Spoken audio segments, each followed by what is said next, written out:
వీడియోను చూసేటటువంటి మిత్రులందరికీ నమస్తే. సో నిన్న గుంటూరు పర్యటనలో భాగంగా మనకు హోమ్ మినిస్టర్ గారైనటువంటి వంగలపూడి అనిత గారు అయితే మన యొక్క కానిస్టేబుల్ భర్తీకి సంబంధించినటువంటి కొన్ని ఆసక్తికరమైనటువంటి వ్యాఖ్యలు అయితే చేయడం అనేది జరిగింది. అందుకు సంబంధించి పూర్తి సమాచారం తెలుసుకునేందుకు ముందుగానే మన యొక్క లక్ష్యమైనటువంటి టెలిగ్రామ్ గ్రూప్లో ఇప్పటివరకు కూడా దాదాపుగా 374 మంది కానిస్టేబుల్ అభ్యర్థులు జాయిన్ అయ్యి మన యొక్క లక్ష్యమైనటువంటి టెలిగ్రామ్ గ్రూప్లో నేను ఇచ్చేటటువంటి ప్రణాళికాబద్ధమైన టైం టేబుల్ ఫాలో అవుతూ ప్రతిరోజు ఎగ్జామ్స్ రాస్తూ రీసెంట్గా మనం స్టార్ట్ చేసేటటువంటి కాన్సెప్ట్ ఓరియంటెడ్ జనరల్ స్టడీస్ మరియు కరెంట్ అఫైర్ క్లాసులను కూడా వింటూ కానిస్టేబుల్ మెయిన్స్ రాత పరీక్షకి అయితే సన్నద్ధమవుతూ ఉన్నారు.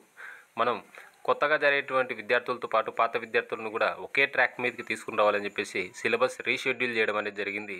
ఇక నుంచి ప్రతి ఒక్కరికి కూడా ఒకే టైం టేబుల్ ఉంటుంది, ఒకే ఎగ్జామ్స్ ఉంటుంది, ఒకే క్లాస్ ఉంటుంది.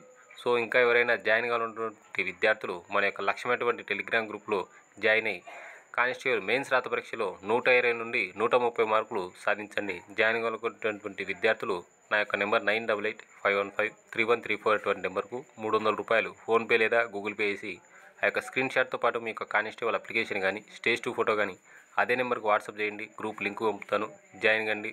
ప్రతిరోజు pre plan time table follow అవుతూ ప్రతిరోజు ఎగ్జామ్స్ రాస్తూ ప్రతిరోజు క్లాసులు వింటూ మీ యొక్క కానిస్టేబుల్ మెయిన్స్ రాత పరీక్షకి అయితే సన్నద్ధంగా అండి. ఇక టాపిక్లోకి వెళ్తే నిన్న గుంటూరుకు సంబంధించి మేడం గారు అయితే పర్యటనలో ఉండడం అనేది జరిగింది.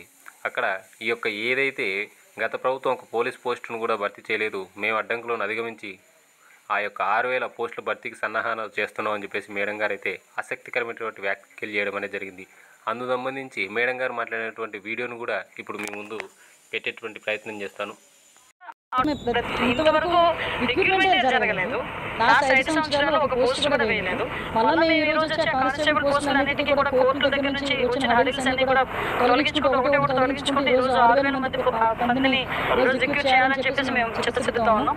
అదేవిధంగా మహిళా పోలీస్ అని చెప్పి ఎక్కడ కూడా ఏ వర్క్ కూడా ఎండాస్ చేయకుండా లాస్ట్ 5 సంవత్సరాలు నడిపేశారు. ఆ మహిళా పోలీసులు కూడా ఏ రకంగా పోలీస్ వ్యవస్థలో మేము ఇన్వాల్వ్ చేయాలి, లేకపోతే వాళ్ళందరి విల్లింగ్నెస్ బట్టి వాళ్ళందరినీ కూడా ఏ పోస్టులకు ఎక్కడెక్కడ వాళ్ళు అలొకేట్ చేయాలన్నది కూడా మేము చేసుకుంటాం. ప్రోగ్రామ్ ఎలా ఉంటుంది కదండి,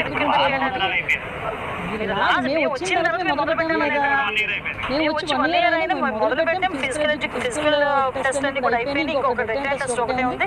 అది అయిపోయిన తర్వాత ఆటోమేటిక్గా